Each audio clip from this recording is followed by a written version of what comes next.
एक छोटे से कमरे में एशिया के भिन्न भिन्न देशों के नीति निर्धारक बैठ करके मल्टी मोड ट्रांसपोर्टेशन सिस्टम पर सोच रहे हैं। आमतौर पर इस प्रकार के सेमिनार सिंगापुर में होते हैं, टोक्यो में होते हैं, कभी कभी बीजिंग में होते हैं। इस प्रकार के विषयों का नेतृत्व कभी भी हिंदुस्तान के नसीब नहीं होता है, लेकिन ये गुजरात का सौभाग्य और अहमदाबाद की कमाल है कि बीआरटीएस की सफलता ने एशिया के अनेक देशों को यहाँ खींच लाने के लिए सफलता प्राप्त की है। और इसलिए मैं इस शहर को हृदय से बहुत बहुत अभिनंदन करता हूँ, बधाई देता हूँ।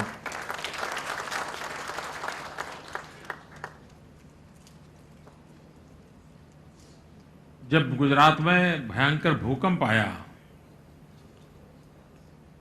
few people require help, that interpreter is not working,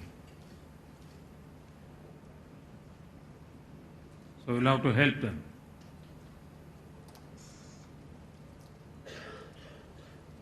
If any technical problem, please find out a solution.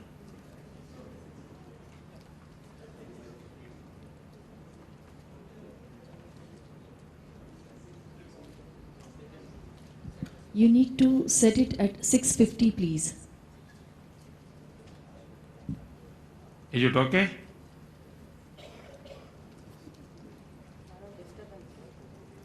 Okay.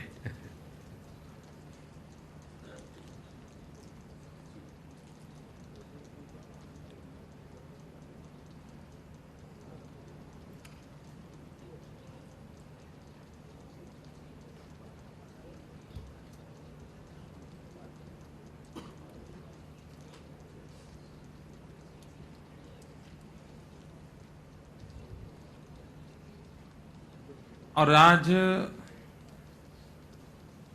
विश्व के सभी देशों के सामने ट्रांसपोर्टेशन विषय को लेकर के एक बहुत बड़ा चिंता का हम अनुभव कर रहे हैं। एक तो बढ़ती हुई जनसंख्या, मल्टी मोड ट्रांसपोर्टेशन सिस्टम्स, बढ़ते हुए व्हीकलों की संख्या, इंसान को स्पीड की ओर अधिक लगाव, और दूसरी तरफ एनर्जी क्राइसिस। इन सभी सवालों के जवाब हमें एक साथ ढूंढने हैं ताकि लोगों को बस की सुविधाएं मिले, ट्रांसपोर्टेशन की सुविधाएं मिले, एनर्जी कंजर्वेशन में हम कुछ कंट्रीब्यूट करें, लोगों के समय की बचत करें, हमारी व्यवस्थाएं ऐसी हो कि जिसमें सामान्य मानवी को सुरक्षा का एहसास हो। इन सभी पहलुओं पर अगर हमें सोचने में देरी की तो कितना बड़ा संकट पैदा हो सकता है, इसका हम अंदाज कर सकते हैं। आज किसी व्यक्ति को मुंबई जाना है, मुंबई में बसना है, तो सबसे पहले उसके दिमाग में समस्या यह आती है कि दिन भर में आऊंगा कैसे, जाऊंगा कैसे। वो 50 बार सोचता है, सबसे पहले समस्या यह आती है। आज हिंदुस्तान के कई शहर ऐसे हैं कि जिसमें डेस्टिनेशन पर पहुंचने के एवरेज टाइम 55 to 60 मिनट है। अभी हम गुजरात के अंदर भाग्यवान हैं, अहमदाबाद, सूरत जैसे शहरों में अभी भी, कि हमारा रीचिंग टाइम एवरेज 20 मिनट्स का है। लेकिन फिर भी चाहे 20 हो या कहीं पर 55 हो, कहीं पर 60 हो, ये अपने आप में इसको कैसे कम किया जाए और फिर भी सुविधा बढ़ाई जाए, एक बहुत बड़ी चैलेंज है। और उस चैलेंज को कैसे हम निभाएंगे। दूसरी बात है, इन सारे विषयों को अगर हम टुकड़ों में सोचेंगे कि चलिए भाई आज अब लोगों को आने जाने में दिक्कत हो रही है तो ट्रांसपोर्ट के लिए सोचो, फिर कभी बैठेंगे तो सोचेंगे भाई स्कूल को जाने वाले बच्चों की व्यवस्था के लिए सोचो, तीसरे दिन सोचेंगे तो भाई चलिए वहां कोई फेस्टिवल हो रहा है तो वहां का कुछ सोचो। अगर टुकड़ों में चीजों को सोचा जाएगा तो इन समस्याओं का कभी समाधान नहीं होगा। और इसलिए हमारे देश में और विशेष करके एशिया के कुछ देशों ने इस दिशा में काम किया है, उससे सीखते हुए हमने पूरे गवर्नेंस के मॉडल को विकसित करना पड़ेगा। हमने अर्बन डेवलपमेंट का साइंटिफिक अप्रोच क्या हो, इस पर हमने बल देना होगा। हम सिर्फ हाउसिंग इंडस्ट्री को एड्रेस करें और हाउसिंग प्रॉब्लम को एड्रेस करें और रोड इंफ्रास्ट्रक्चर को न करें, हम रोड इंफ्रास्ट्रक्चर को करें लेकिन ट्रांसपोर्टेशन को न करें, हम ट्रांसपोर्टेशन को करें लेकिन पावर सप्लाई को न करें, हम पावर सप्लाई को करें लेकिन गैस ग्रिड को न करें, हम गैस ग्रिड को करें लेकिन ब्रॉडबैंड कनेक्टिविटी न दें। अगर हम ऐसा टुकड़ों में करेंगे तो मैं नहीं मानता हूं कि हम सुविधाओं को पहुंचा सकते हैं। और इसलिए एक इंटीग्रेटेड होलिस्टिक अप्रोच, और उसके लिए सबसे पहली जो मैं आवश्यकता हमारे देश में मैं ऐसा करता हूं कि जिस प्रकार से आईआईएम के अंदर भिन्न भिन्न प्रकार के कोर्सेज चलते हैं, एमबीए के भिन्न भिन्न प्रकार के कोर्सेज चलते हैं, ये समय की मांग है कि हमारे देश में जितना हो सके उतना जल्दी अर्बन मैनेजमेंट, अर्बन इनिशिएटिव्स को लेकर के यूनिवर्सिटीज में ह्यूमन रिसोर्स डेवलपमेंट पर विशेष ध्यान दिया जाए। एक्सपर्ट टैलेंट हमको तैयार करनी होगी जो इन बढ़ते हुए, क्योंकि गुजरात एक स्टेट है जहां मेरा आज 42% अर्बन पॉपुलेशन और 50% population dependent to the urban area है। अगर ये मेरी स्थिति है तो मेरे लिए आवश्यक बन जाता है आज इस प्रकार का साइंटिफिक नॉलेज रखने वाले ह्यूमन रिसोर्स भी उपलब्ध नहीं है। अगर कहीं कोई विदेश पढ़ करके आया तो ऐसे 2-4 लोग मिल जाएंगे कि जिनका इसी विषय पर मास्टरी की है। आवश्यकता यह है कि हमारे देश की गिवन सिचुएशन के संदर्भ में, एशियन कंट्रीज की गिवन सिचुएशन के संदर्भ में हम किस प्रकार का अर्बन मैनेजमेंट खड़ा कर सकते हैं, और जब अर्बन मैनेजमेंट का पूरा सोचते हैं तब जाकर के उसमें ट्रांसपोर्टेशन मुद्दा आता है। अब जैसे गुजरात जैसा प्रदेश है, बीआरटीए में हम सफल हुए, और कभी कभी मुझे लगता है कि हम बीआरटीए में सफल सिर्फ होते तो दुनिया का ध्यान नहीं जाता। हमारा दुर्भाग्य है कि हम कितना ही पसीना बहाएं, कितना ही अच्छा करें, लेकिन शुरू में किसी का उस पर ध्यान नहीं जाता है। जब दिल्ली में बीआरटी फेल हुआ तब गुजरात पे ध्यान गया। अगर दिल्ली फेल न गया होता तो हमारे सक्सेस की तरफ किसी की नजर नहीं जाती। हमारे यहां ज्योतिग्राम योजना 24 घंटे 3 फेज अनइंटरप्टेड पावर गुजरात के अंदर पिछले 5-6 साल से हम सप्लाई कर रहे हैं, सक्सेसफुली कर रहे हैं, लेकिन देश का कभी ध्यान नहीं गया। लेकिन अभी थोड़े दिन पहले जब पूरा हिंदुस्तान अंधेरे में फंस गया, 19 राज्य अंधेरे में फंस गए, तब लोगों को गुजरात का उजाला दिखाई दिया और वॉशिंगटन पोस्ट तक सबको लिखना पड़ा कि गुजरात है जहां एनर्जी की दिशा में ये सेल्फ सफिशिएंट है।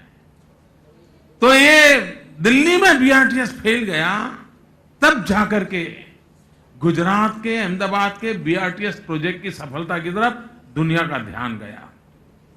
मित्रों, ये बीआरटीएस की बात हो, कोई भी हो, एक बार लिख के रखिए, जब भी दिल्ली विफल जाएगा गुजरात सक्सेस करके दिखाएगा। Whenever Delhi fails, Gujarat succeeds.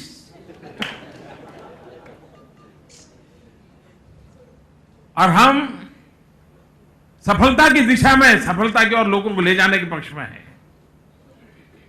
अब हम बीआरटीएस पर रुकने के मूड में नहीं है, हम और ट्रांसपोर्टेशन सिस्टम की ओर आगे बढ़ना चाहते हैं। अभी आप लोगों को जिस दिन मैंने कांकरिया रिवर फ्रंट का लोकार्पण किया था, उस दिन हमने कहा था हिंदुस्तान में पहली बार हम एम्फी सर्विस को शुरू करने जा रहे हैं। साबरमती रिवर फ्रंट के अंदर जो कि नर्मदा का पानी बहा है, अब उसमें हम उस ट्रांसपोर्टेशन को मोड को ला रहे हैं कि जिसमें बस पानी में चलेगी और जहां पानी पूरा हो जाएगा फिर वो जमीन पर दौड़ने लगेगी। हमने नई नई व्यवस्थाओं का उपयोग करना होगा। अब गुजरात के पास 1600 किलोमीटर कोस्टलाइन है, लेकिन अभी तक ट्रांसपोर्टेशन के लिए भी ये 1600 किलोमीटर कोस्टलाइन का उपयोग होना चाहिए, इस पर ध्यान नहीं दिया गया। हम आने वाले दिनों में, और हम बीते हुए कल के गाने गाकर के दिन पसार करने वाले लोग नहीं हैं, रोज नए सपने देखते हैं और सपनों को साकार करने के लिए जी जान से जुटते रहते हैं। 1600 kilometre coastline with in state हमारा पूरा ट्रांसपोर्टेशन मोड क्यों न बने? सारा हमारा जो बर्डन आज है उसको कितना % हम रिड्यूस कर सकते हैं? आज जो हमारे नेशनल हाईवेज हैं, मुझे अगर मुंबई से कोई लगेज आता है और मुंद्रा तक ले जाना है या मुझे कच्छ मांडवी तक ले जाना है, अगर वही लगेज को मैं समुद्री तट से ले आता हूं तो मैं पूरा ट्रांसपोर्टेशन का कितना प्रेशर कम कर देता हूं और सेफ्टी और सस्ता भी कर देता हूं। एनर्जी सेविंग का भी काम कर सकता हूं, एनर्जी सेविंग का भी काम कर सकता हूं। और इसलिए हम 1600 किलोमीटर कोस्टलाइन पर अभी इंफ्रास्ट्रक्चर खड़ा कर रहे हैं। मुझे याद है, मैं जब छोटा था, स्कूल में पढ़ता था, अखबार पढ़ने का आदत थे, तो हर मुख्यमंत्री या मंत्री के मुंह से एक बात हम बचपन में पढ़ा करते थे, सुना करते थे कि गोगा दहेज फेरी सर्विस। मैं मुख्यमंत्री बना तो मैंने लोगों से सवाल पूछा कि भाई ये मैं बचपन से सुनता पढ़ता आया हूं, इसका हुआ क्या? मित्रों, अखबार में तो हम चीज देखते थे, कागज पे फाइल पे कहीं नजर नहीं आती थी। अब मैंने उस बीड़ा उठाया है, मैं उस गोगा दहेज फेरी सर्विस को शुरू करने जा रहा हूं। अभी उसका इंफ्रास्ट्रक्चर का काम चल रहा है, दोनों तरफ चल रहा है। अब ये एक नया ट्रांसपोर्टेशन का मोड होगा। 100 से अधिक व्हीकल उसके अंदर आ जाएंगे, 1000 से अधिक पैसेंजर आ जाएंगे। कितनी एनर्जी सेविंग होगा, कितना समय का बचाव होगा और कितना एग्जिस्टिंग ट्रांसपोर्टेशन सिस्टम के प्रेशर को वो कम करेगा। यानी हम उस दिशा में जा रहे हैं। मित्रों, मेरे गुजरात के लाइफलाइन है नर्मदा, लेकिन सिर्फ पानी बहता रहे तो वो लाइफलाइन रहेगी ऐसा मैं नहीं मानता। मैंने कुछ लोगों को अभ्यास करने में लगाया है कि गुजरात के हार्ट में से निकलने वाली 500 किलोमीटर का कैनाल है, मेन कैनाल, क्या उसके अंदर हम ट्रांसपोर्टेशन की व्यवस्थाओं को विकसित कर सकते हैं? लोगों को फंड भी मिल जाएगा, प्रेशर भी कम होगा और कम से कम लगेज तो ले जा सकते हैं। छोटे से पानी से 1 फुट ऊंचे ऐसे बोझ भरे तो कहीं पर भी ब्रिज आता होगा, नाले के नीचल से निकलना होगा, तो भी वो 500 किलोमीटर लॉन्ग, यानी जो काम करने के लिए अरबों खरबों रुपए 500 किलोमीटर रोड बनाने के लिए लग जाएगा, वो आज वाटरवे ट्रांसपोर्ट सिस्टम से हो सकता है क्या? हम इसको कैसे आगे बढ़ाएं? मेट्रो ट्रेन अहमदाबाद में, सूरत में, बड़ौदा में मेट्रो ट्रेन की दिशा में आगे बढ़ रहे हैं। लेकिन अगर सूरत का मेट्रो ट्रेन का मॉडल एक होगा, बड़ौदा का मेट्रो ट्रेन का एक होगा, अहमदाबाद का मेट्रो ट्रेन का एक मॉडल होगा, तो ये बिखरी हुई अवस्था हमें मंजूर नहीं है। और इसलिए हिंदुस्तान में Gujarat will be the first state जो हम आने वाले दिनों में मल्टीमोड एफोर्डेबल ट्रांसपोर्ट अथॉरिटी का निर्माण करने वाले हैं। एक अम्ब्रेला के नीचे गुजरात के सभी शहरों में इंटर सिटी के लिए, इवन जो हमारे नए स्पेशल इन्वेस्टमेंट रीजन बन रहे हैं वहां पर ये मल्टीमोड एफोर्डेबल, इस काम को करने के लिए एक सेपरेट ट्रांसपोर्ट अथॉरिटी बनाएंगे और शॉर्ट फॉर्म होगा उसका MATA, माता। और माता शब्द आते ही मिलता है, सुविधा ही सुविधा मिलती है जहां माता शब्द होता है। तो ये माता शब्द के साथ मल्टीमोड एफोर्डेबल ट्रांसपोर्ट अथॉरिटी का निर्माण गुजरात के अंदर किया जाएगा और जितने भी प्रकार के आवागमन के संसाधनों की व्यवस्थाएं हैं, आज एग्जिस्टिंग है, नई आने की संभावनाएं हैं, एक होलिस्टिक और एक दूसरे के साथ कॉन्ट्राडिक्टरी ना हो, एक दूसरे के साथ नए कॉन्ट्रास्ट पैदा कर ऐसे ना हो, एक दूसरे को पूरक हो और व्यवस्था ऐसी कॉमन हो ताकि काफी खर्च नीचे लाया जा सकता है। अगर सूरत का एक मोड़ है, अहमदाबाद का दूसरा मोड़ है, तो दोनों का सप्लाई करने वाली टीमें अलग बन जाएगी, खर्च ज्यादा हो जाएगा। लेकिन अगर मार्केट कॉमन पैदा किया जाए तो मैन्युफैक्चरिंग भी कॉमन होगा, तो उसके कारण उसकी कॉस्ट नीचे लाने में भी बहुत सुविधा होगी और उस दिशा में काम करने का हम प्रयास कर रहे हैं। मित्रों, जो लोग गुजरात की विकास यात्रा को देखते हैं, मैं जानता हूं स्वस्थतापूर्वक बारीकियों से चीजों का एनालिसिस करने का स्वभाव समाज में कम होता जा रहा है। अध्ययन करके चीजों का मूल्यांकन करने की आदत कम होती जा रही है और इसलिए बहुत से अच्छे इनिशिएटिव होते हैं जिस पर किसी का ध्यान जाता नहीं। क्या कारण होगा कि बीआरटीए के का नाम, उस मार्ग का नाम हमने जनमार्ग रखा होगा? क्या कारण है कि हजारों करोड़ रुपयों की ये गोल्डन वैल्यू की जमीन हमने इस प्रकार से इस काम के लिए लगा दी होगी? वरना ये इसकी कीमत जाए तो हजारों करोड़ रुपए की कीमत की जमीन है जिस पर आज बीआरटीएस दौड़ रही है। लेकिन अगर स्टडी करके इतने अरबों खरबों रुपए खपाना, कुछ लोग कहते हैं कि इतने बढ़िया, मेरी आलोचना क्या हुई है? मेरी आलोचना ये हुई है कि इतना बढ़िया बस स्टेशन की क्या जरूरत थी। मुझे कभी कभी ये गरीब सोच वाले लोग होते हैं, उन पर बड़ी दया आती है।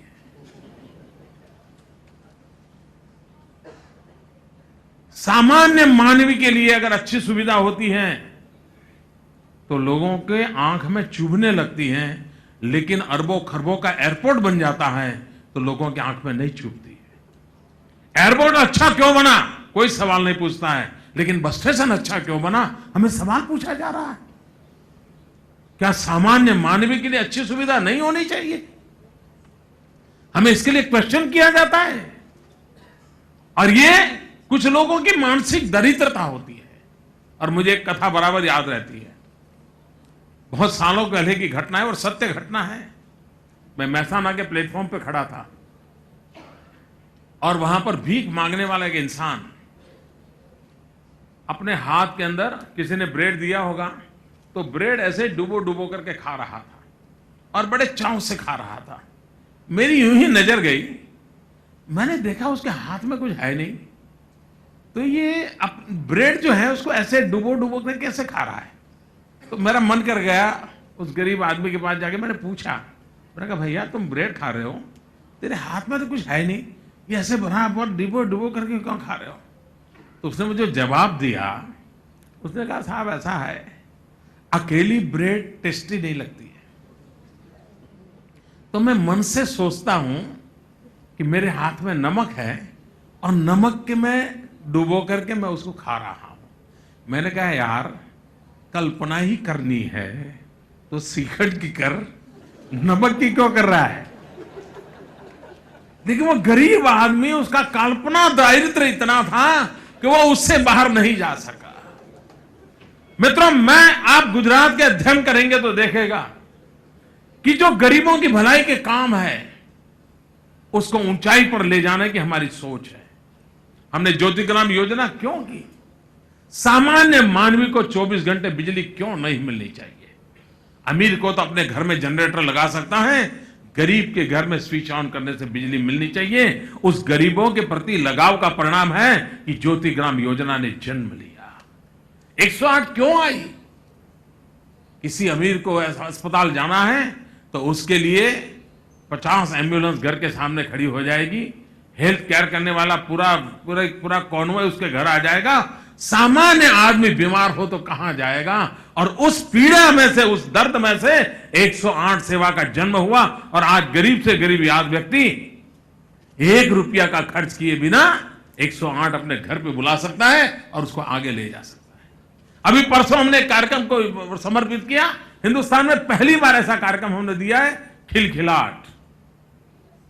एक खिलखिलाट योजना अस्पताल तक तो ले जाती है 108, लेकिन जब वो ठीक होने के बाद बच्चा जन्म लेता है और बच्चे को लेकर के घर जाता है और उसको अगर सही व्यवस्था नहीं मिली और 48 आवर में बच्चा जब घर जा रहा है और कोई इन्फेक्शन लग गया तो हमें बच्चे की जान गंवानी देनी पड़ती है। उस बच्चे की जिंदगी बचाने के लिए उस मां और नवजात शिशु को उसके घर तक छोड़ने के लिए मुफ्त में ट्रांसपोर्टेशन देने का काम ये खिलखिलाट योजना हमने समर्पित की 2 दिन पूर्व की। हर योजना में हमारे केंद्र में गरीब है। बीआरटीएस गरीब सामान्य मानवी को समय पर पहुंचने के लिए और सम्मान पूर्वक बैठने के लिए हमने व्यवस्था की। हमने स्मार्ट कार्ड बनाया तो किसके पास बनाया? स्मार्ट कार्ड व्यवस्था एक सामान्य मानवी के लिए टिकट की व्यवस्था की। हमने बिलो पॉवर्टी लाइन के लोगों को जो सस्ता अनाज की दुकान से पीडीएस सिस्टम का लाभ होने के लिए दुकान पर जाते हैं, गुजरात इज ओनली स्टेट जिसने बार कोड सिस्टम बनाई है ताकि उसको किस तारीख को माल मिला वहां तक का पूरा रिकॉर्ड होगा और कोई दुकानदार उसको डिनाई नहीं कर सकता है। इस प्रकार की व्यवस्था क्यों की? हमारे दिल दिमाग के अंदर हर पल एक गरीब आदमी की सुख सुविधा रहती है। जितनी भी योजना है उसका कोई अध्ययन करेगा तो उसको ध्यान आएगा। गुजरात प्रदेश है, 2001 में जब मैंने कार्यभार संभाला था तब मेरे राज्य के अंदर मुश्किल के 32% माताएं ऐसी थी जो इंस्टीट्यूशनल डिलीवरी का लाभ मिलता था, अस्पताल में उनकी डिलीवरी होती थी। ओनली 32%।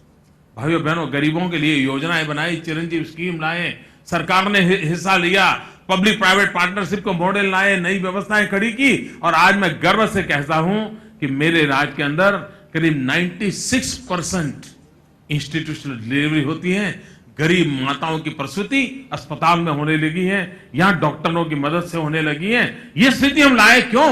मुझे गरीब मां को बचाना है, गरीब बच्चों को बचाना है और इसलिए की है। जितनी भी योजनाओं का अध्ययन करोगे वो बीआरटीएस का होगा तो भी उस योजना के केंद्र में सामान्य मानवी की सुविधा है, गरीब मानवी की सुविधा है। उस प्रेरणा से काम हो रहा है और तब जाकर के बीआरटीएस सफल होती है, तब जाकर के ये योजनाएं सफल होती है और उस योजना को सफल करने की दिशा में प्रयास करते हैं। आने वाले दिनों में हम यहां पर हमारे यहां एक जापान के साथ मिलकर के डेडिकेटेड इंडस्ट्रियल कॉरिडोर खड़ा हो रहा है। वो भी एक ट्रांसपोर्टेशन सिस्टम के अगल बगल में डेवलपमेंट का पूरा मॉडल है, वो भी होने वाला है। हम कैनाल नेटवर्क का उपयोग करना चाहते हैं, हम कोस्टल नेटवर्क का उपयोग करना चाहते हैं, हम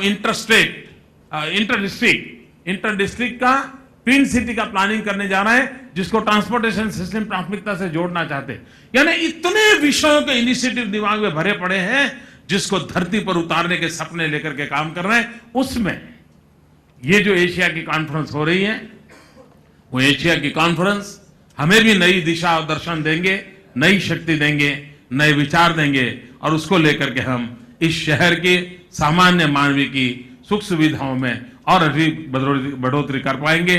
मुझे आपके बीच आने का अवसर मिला, आप सबसे बात करने का सौभाग्य मिला। मैं अहमदाबाद म्युनिसिपल कॉर्पोरेशन का बहुत आभारी हूं और इस इनिशिएटिव के लिए उनका अभिनंदन करता हूं। जय जय गरवी गुजरात।